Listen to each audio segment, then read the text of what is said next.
पहला प्रश्न है, दक्षिण अफ्रीका में रहने की अवधि में महात्मा गांधी ने निम्न में से जिस पत्रिका का प्रकाशन किया था उसका नाम क्या था? ऑप्शन है नवजीवन, इंडिया गजट, अफ्रीकनर या इंडियन ओपिनियन।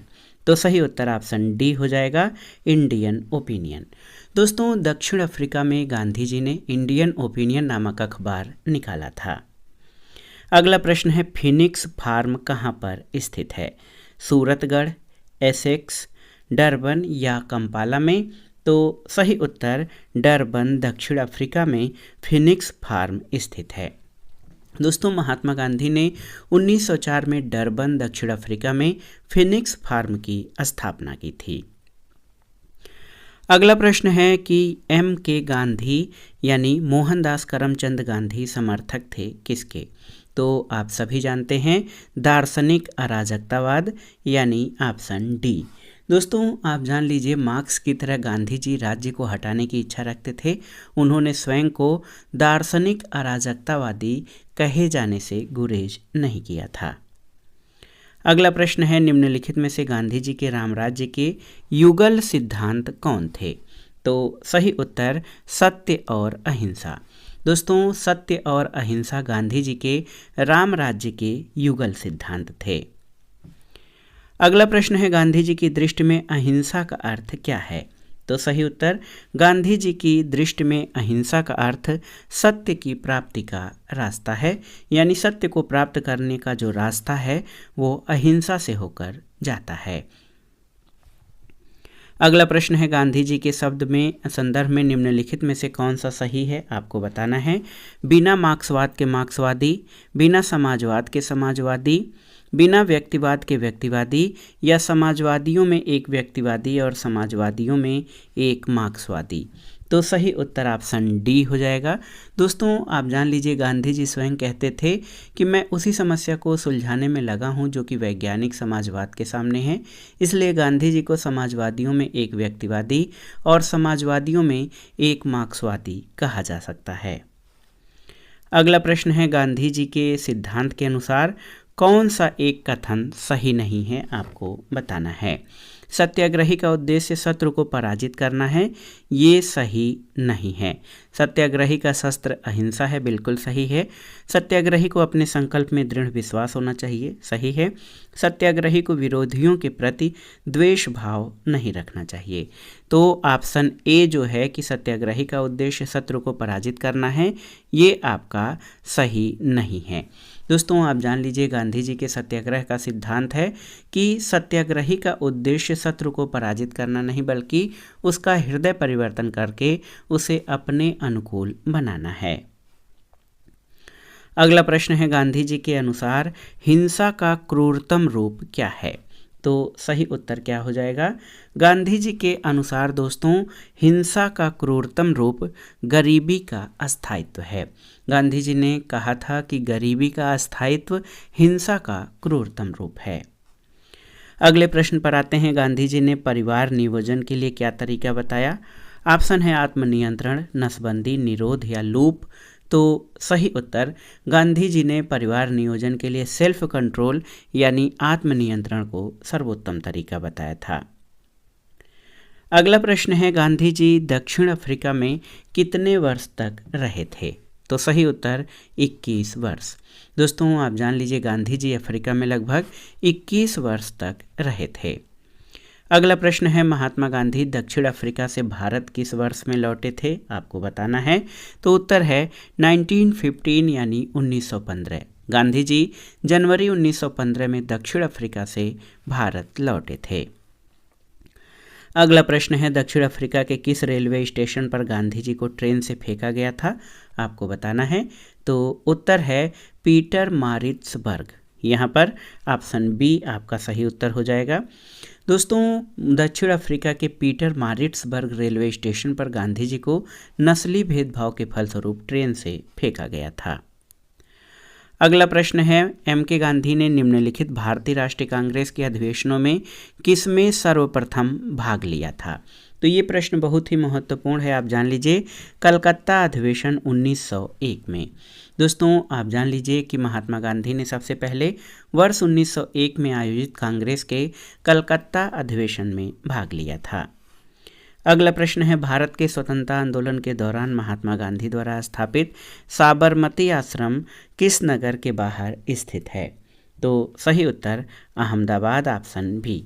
दोस्तों महात्मा गांधी ने 1915 में अहमदाबाद के कोचरब क्षेत्र में सत्याग्रह आश्रम की स्थापना की। ये आश्रम विभिन्न आर्थिक गतिविधियों के संचालन की सुविधा की दृष्टि से 17 जून 1917 को साबरमती नदी के किनारे स्थानांतरित किया गया था। अगला प्रश्न है कि महात्मा गांधी ने अहमदाबाद के निकट साबरमती के किनारे एक आश्रम बनाया था, इसे क्या कहा जाता था? तो सही उत्तर सत्याग्रह आश्रम, ऑप्शन सी। दोस्तों आप जान लीजिए महात्मा गांधी द्वारा साबरमती के किनारे सत्याग्रह आश्रम बनाया गया था। अगला प्रश्न है, महात्मा गांधी से संबद्ध निम्नलिखित आश्रमों में कौन सबसे पुराना है? ऑप्शन है साबरमती, फिनिक्स, वर्धा या सदाकत। तो सही उत्तर हो जाएगा फिनिक्स आश्रम। दोस्तों महात्मा गांधी ने फिनिक्स, डरबन, दक्षिण अफ्रीका में 1904 में एक आश्रम स्थापित किया था। फिनिक्स महात्मा गांधी द्वारा स्थापित प्रथम आश्रम था। अगला प्रश्न है, गांधी जी ने सेवा धर्म कहाँ अपनाया था? मुंबई, शांति निकेतन, दक्षिण अफ्रीका या पुणे में? तो सही उत्तर दक्षिण अफ्रीका, ऑप्शन सी। याद रखिएगा दक्षिण अफ्रीका में प्रवास के दौरान महात्मा गांधी ने एक पारसी रुस्तम जी द्वारा खोले गए धर्मार्थ अस्पताल में परिचारक के रूप में अपनी सेवाएं दी। उन्होंने आंग्ल बोअर युद्ध के समय घायल सिपाहियों की देखभाल और सेवा कार्य भी किया था। अगला प्रश्न है दोस्तों, महात्मा गांधी के राजनीतिक गुरु कौन थे? तो महात्मा गांधी के राजनीतिक गुरु गोपाल कृष्ण गोखले थे, ऑप्शन डी आपका सही उत्तर है। अगला प्रश्न है, महात्मा गांधी के अनुसार राजनीति का तात्पर्य क्या था? तो सही उत्तर है महात्मा गांधी के अनुसार राजनीति का तात्पर्य जन कल्याण के लिए सक्रियता से था। आप जान लीजिए महात्मा गांधी राजनीति को सामाजिक उत्थान और जन कल्याण के लिए सक्रियता समझते थे। अगला प्रश्न है, गांधी जी ने राजनीति का जो प्रतिमान प्रस्तुत किया है उसमें से कौन सी विशेषता उसमें नहीं है? नैतिकता, धर्म, मानवता और सत्ता। तो सही उत्तर है गांधी जी द्वारा राजनीति का जो प्रतिमान प्रस्तुत किया गया है उसमें सत्ता का स्थान नहीं है, क्योंकि गांधी जी का मानना था कि जो सत्ता है यानी राज्य सत्ता या बल प्रयोग के द्वारा व्यक्तियों की स्वतंत्रता बाधित करता है। इसी आधार पर गांधी जी राज्य के समर्थक नहीं थे, वो राज्य को समाप्त करना चाहते थे। इसी आधार पर उनको दार्शनिक अराजकतावादी कहा जाता है। अगला प्रश्न है, सत्याग्रह शब्द को किसने गढ़ा था? तो यहाँ पर सही उत्तर हो जाएगा महात्मा गांधी ने। दोस्तों सबसे पहले सत्याग्रह शब्द का प्रयोग महात्मा गांधी के द्वारा किया गया था।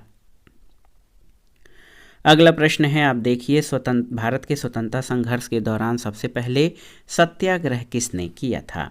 सरदार पटेल, जवाहरलाल नेहरू, विनोबा भावे या महात्मा गांधी? तो सही उत्तर महात्मा गांधी ने।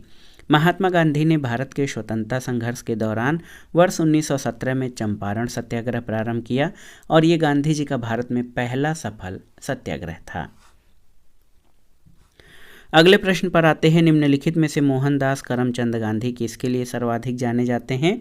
तो सही उत्तर आपका हो जाएगा भारतीय स्वतंत्रता को प्राप्त करने के लिए निष्क्रिय विरोध करने के लिए। दोस्तों गांधी जी द्वारा दक्षिण अफ्रीका में किए गए संघर्ष को निष्क्रिय प्रतिरोध नाम दिया गया, लेकिन बाद में गांधी जी ने निष्क्रिय प्रतिरोध के स्थान पर सत्याग्रह शब्द चुना था। ऑप्शन ए आपका सही उत्तर है। अगला प्रश्न है, निम्नलिखित में से किसने कहा था विदेशी वस्त्रों की बर्बादी ही उनके साथ सर्वोत्तम व्यवहार है? तो सही उत्तर आपका हो जाएगा महात्मा गांधी ने। आप जान लीजिए कि महात्मा गांधी ने विदेशी वस्त्रों को नष्ट करने को राष्ट्र के आत्मसम्मान से जोड़ते हुए कहा था कि विदेशी वस्त्रों की बर्बादी उनके साथ सर्वोत्तम व्यवहार है। अगला प्रश्न है, ब्रिटिश निर्मित उत्पादों का गांधी का बहिष्कार प्रभावी हुआ क्योंकि ब्रिटेन भारत को एक बड़ा क्या समझता था? तो सही उत्तर है ब्रिटेन भारत को निर्मित वस्तुओं का एक बड़ा बाजार समझता था, इसलिए ब्रिटिश निर्मित उत्पादों का गांधी का बहिष्कार प्रभावी हुआ था।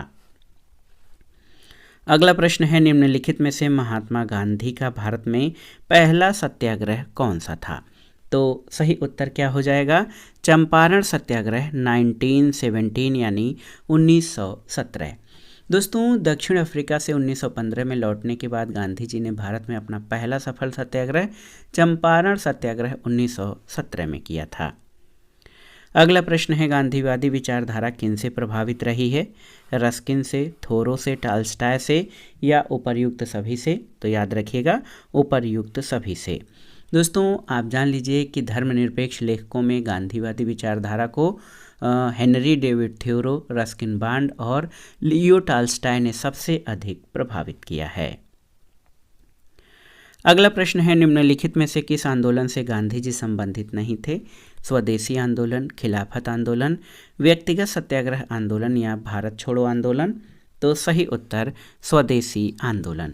दोस्तों, आप जान लीजिए कि गांधी जी स्वदेशी आंदोलन से संबंधित नहीं थे। स्वदेशी आंदोलन 1905 में बंगाल विभाजन के विरुद्ध हुआ था और उस समय गांधी जी दक्षिण अफ्रीका में थे। अगला प्रश्न है, कौन सा कथन जो है गांधी जी के बारे में सही है? आपको बताना है। बहुत ही महत्वपूर्ण प्रश्न है ये। पहला है, जाति विहीन अछूतों की दशा में सुधार के लिए कठोर संघर्ष किया, असहयोग आंदोलन शुरू किया, सविनय अवज्ञा आंदोलन शुरू किया या उपर्युक्त सभी? तो सही उत्तर उपर्युक्त सभी। दोस्तों, गांधी जी ने जाति विहीन अछूतों की दशा में सुधार के लिए कठोर संघर्ष किया। गांधी जी असहयोग आंदोलन और सविनय अवज्ञा आंदोलन को प्रारंभ किए थे। सभी विकल्प आपके सही हैं। अगला प्रश्न है, महात्मा गांधी को सबसे पहले राष्ट्रपिता किसने कहा था? आपको बताना है। तो सही उत्तर हो जाएगा नेताजी सुभाष चंद्र बोस ने। दोस्तों, महात्मा गांधी को सबसे पहले राष्ट्रपिता सुभाष चंद्र बोस ने कहा था। अगला प्रश्न है, नोआखाली काल में महात्मा गांधी के सचिव कौन थे? तो सही उत्तर है, नोआखाली काल में प्यारेलाल महात्मा गांधी के सचिव थे। ऑप्शन सी आपका सही उत्तर है। और आप जान लीजिए कि उनकी बहन डॉक्टर सुशीला नैयर गांधी जी की व्यक्तिगत चिकित्सक थीं। अगला प्रश्न है, गांधी जी के निम्नलिखित अनुयायियों में से कौन पेशे से शिक्षक था? A.N. सिन्हा, बृजकिशोर प्रसाद, J.B. कृपलानी या राजेंद्र प्रसाद? तो सही उत्तर आपका हो जाएगा J.B. कृपलानी। दोस्तों, याद रखिएगा कि गांधी जी के अनुयायियों में J.B. कृपलानी पेशे से केवल शिक्षक थे। राजेंद्र प्रसाद ने कुछ समय के लिए शिक्षण कार्य भी किया था, लेकिन मुख्यतः वह वकील थे। अगला प्रश्न है, भारतीय कपड़ा व्यापारी, बैंकर, कांग्रेसी और महात्मा गांधी का निकट सहयोगी है। यह उपर्युक्त विवरण किसका है? ऑप्शन है G.D. बिरला का, M.R. जयकर का, जमनालाल बजाज का या B.S. श्रीनिवास शास्त्री का? तो सही उत्तर जमनालाल बजाज का। दोस्तों, जमनालाल बजाज कपड़ा व्यापारी, बैंकर, कांग्रेसी सामाजिक कार्यकर्ता और महात्मा गांधी के निकट सहयोगी थे। अगला प्रश्न है, स्वाधीनता आंदोलन के दौरान महात्मा गांधी के करीबी अंग्रेज मित्र कौन थे? आपको बताना है। बहुत ही महत्वपूर्ण प्रश्न है कि स्वाधीनता आंदोलन के दौरान महात्मा गांधी के करीबी अंग्रेज मित्र कौन थे?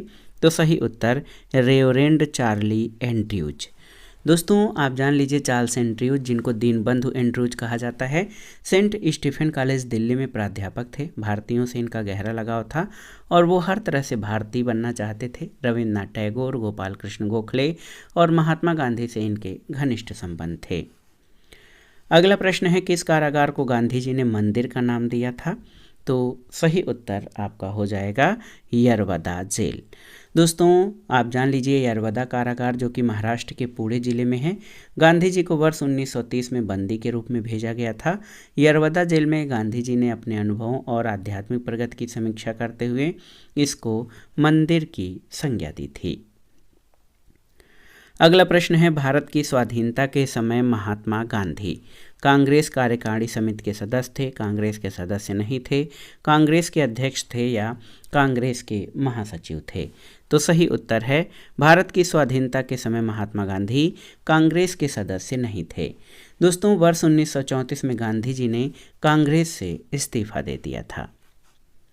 अगला प्रश्न है, गांधी जी की मृत्यु पर किसने कहा था कि हमारे जीवन से प्रकाश चला गया है? तो सही उत्तर है पंडित जवाहरलाल नेहरू। इन्होंने कहा था कि हमारे जीवन से प्रकाश चला गया है। अगले प्रश्न पर आइए, गांधी जी को वन मैन बाउंड्री फोर्स कहकर किसने संबोधित किया था? तो सही उत्तर माउंटबेटन ने। दोस्तों याद रखिएगा, लॉर्ड माउंटबेटन ने गांधी जी को वन मैन बाउंड्री फोर्स की उपाधि दी थी। अगला प्रश्न है, किसने महात्मा गांधी को आदेशित किया था कि वो भारत में प्रथम वर्ष खुले कान पर मुंह बंद कर व्यतीत करें? तो सही उत्तर क्या हो जाएगा? गोपाल कृष्ण गोखले। गांधी जी के राजनीतिक गुरु गोपाल कृष्ण गोखले थे। उन्होंने महात्मा गांधी को आदेशित किया था कि वो भारत में प्रथम वर्ष खुले कान पर मुंह बंद कर व्यतीत करें। अगला प्रश्न है, निम्नलिखित में से कौन कहा करते थे गलत साधन हमें कभी भी सही उद्देश्य तक नहीं ले जाते हैं? तो सही उत्तर ये कथन महात्मा गांधी का है, जिनका कहना था कि गलत साधनों से कभी भी सही उद्देश्य की प्राप्ति नहीं हो सकती है। अगला प्रश्न है, प्रश्न संख्या 41 की निम्नलिखित में से कौन इस सिद्धांत के प्रबल समर्थक थे कि जो नैतिक दृष्टिकोण से गलत है वो राजनीतिक दृष्टिकोण से कभी सही नहीं हो सकता? तो ये महात्मा गांधी। महात्मा गांधी ने नैतिकता आधारित राजनीति की वकालत की, इसीलिए उन्होंने कहा था कि जो नैतिक दृष्टिकोण से गलत है वो राजनीतिक दृष्टिकोण से कभी सही नहीं हो सकता है। उनका कहना था कि नैतिकता विहीन राजनीति राज्य को गर्त में ले जाती है। चलिए अगले प्रश्न पर आते हैं कि निम्नलिखित में से किस आंदोलन में महात्मा गांधी ने पहली बार भूख हड़ताल का प्रयोग हथियार के रूप में किया था? बहुत ही महत्वपूर्ण प्रश्न है। सही उत्तर अहमदाबाद की हड़ताल हो जाएगा। दोस्तों आप जान लीजिए, अहमदाबाद की जो हड़ताल है उसमें गांधी जी ने पहली बार भूख हड़ताल का प्रयोग हथियार के रूप में किया था। और अहमदाबाद की हड़ताल 1918 में अहमदाबाद मिल आंदोलन में गांधी जी ने पहली बार भूख हड़ताल का प्रयोग किया था। ये था 1918 में। अगला प्रश्न है, महात्मा गांधी ने भारत में अपना पहला जन भाषण कहाँ दिया था? आपको बताना है। तो सही उत्तर वाराणसी में। और ये प्रश्न बहुत ही महत्वपूर्ण है। महात्मा गांधी ने भारत में अपना पहला जन भाषण फरवरी 1916 में बनारस हिंदू विश्वविद्यालय के उद्घाटन समारोह के अवसर पर दिया था। अगला प्रश्न है, 1917-18 में अहमदाबाद में गांधी जी द्वारा चलाए गए सत्याग्रह में किसने हिस्सा लिया था? कृषक वर्ग, मध्यम वर्ग, जनता या मजदूर? तो सही उत्तर मजदूर।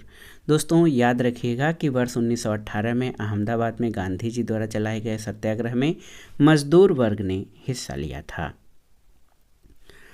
अगला प्रश्न है, निम्नलिखित में से महात्मा गांधी का कौन सा संघर्ष औद्योगिक श्रमिकों से संबंधित था?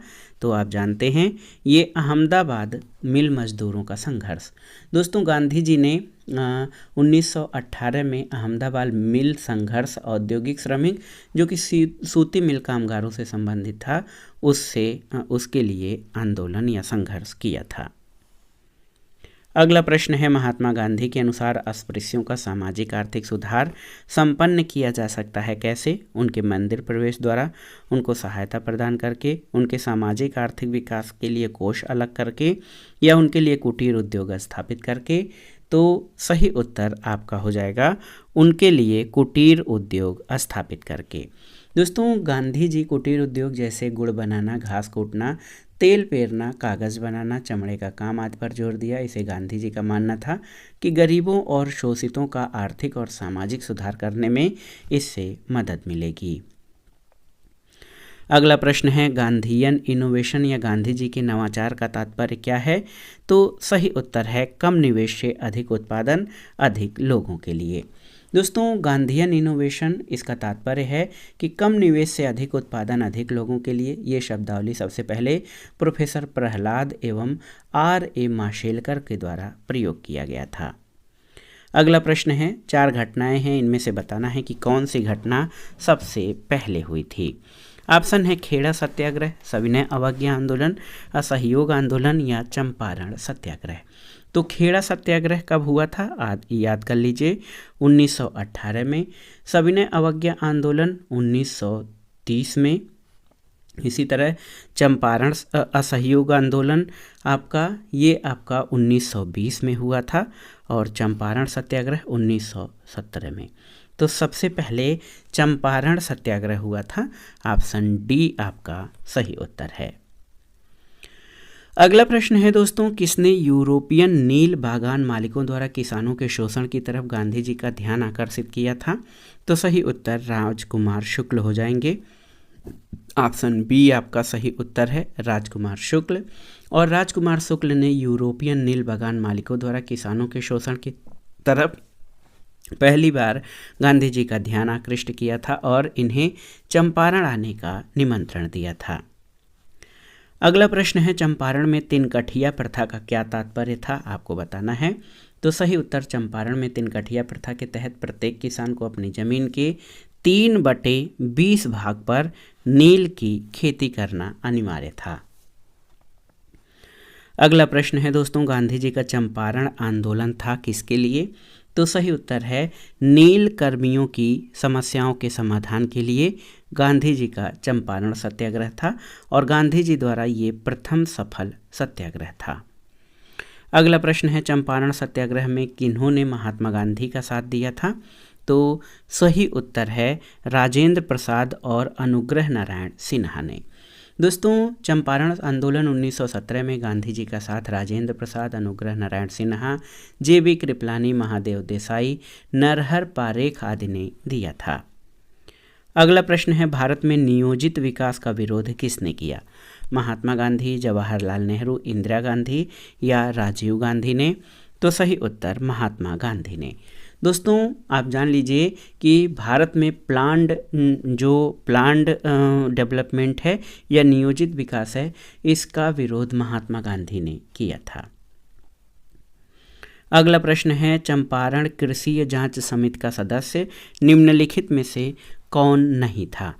FG sly, DJ read, Anugrah Narayan या महात्मा गांधी? तो सही उत्तर, अनुग्रह नारायण जो है चंपारण कृषि जांच समिति के सदस्य नहीं थे।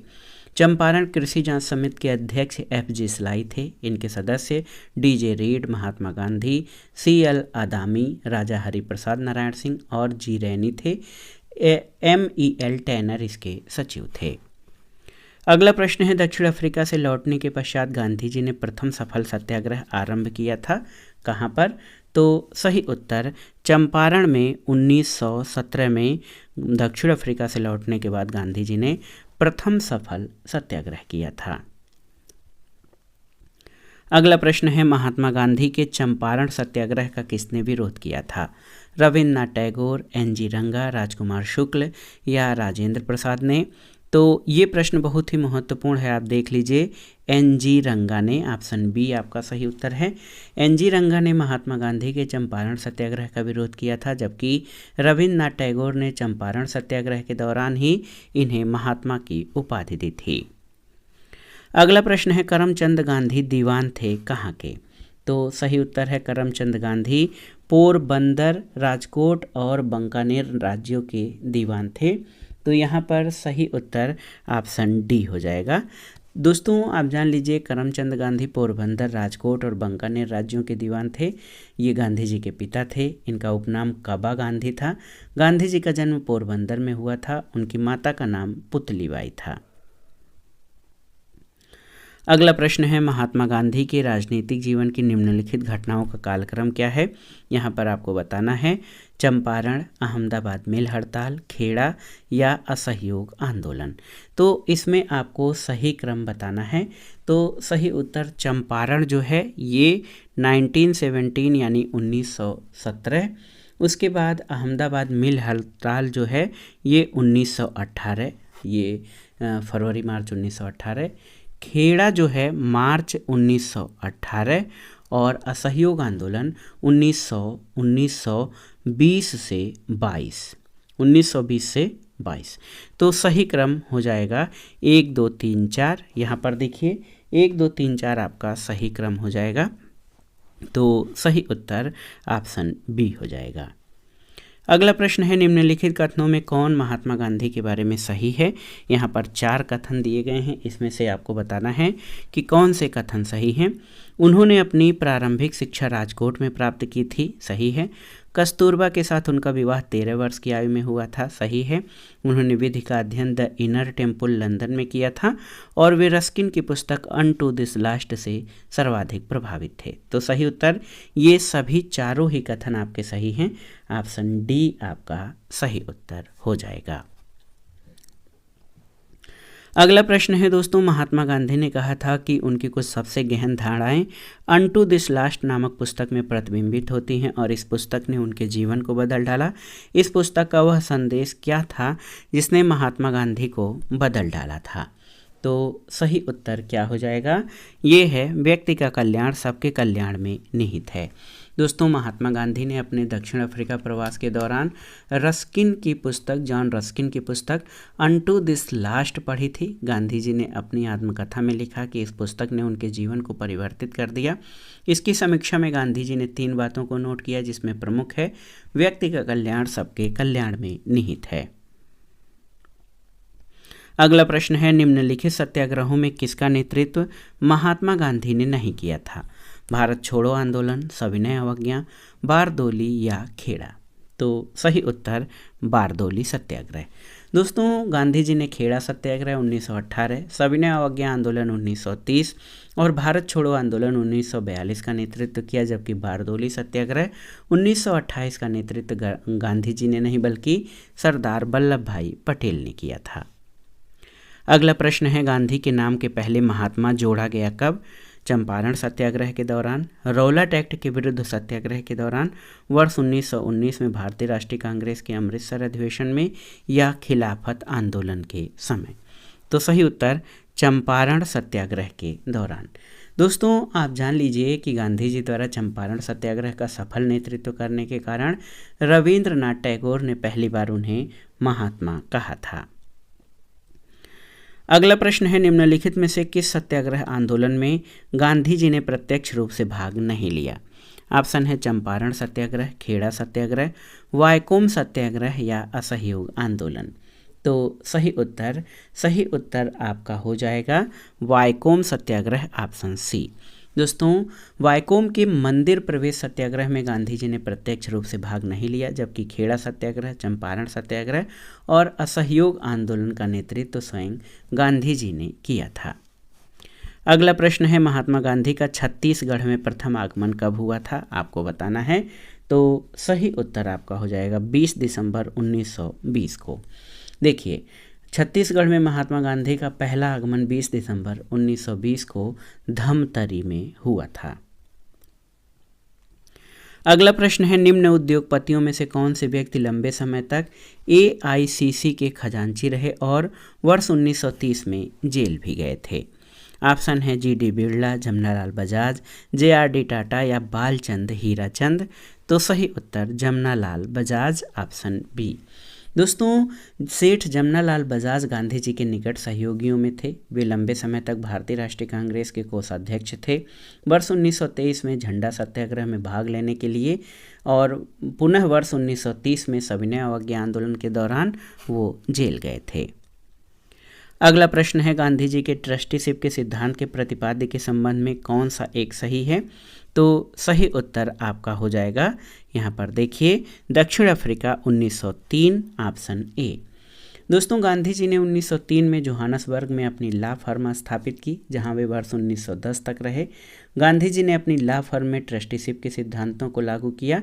अन्य शहरों के साथ जो वर्ष दिए गए हैं, उन वर्षों के दौरान गांधी जी जोहानसबर्ग में ही थे।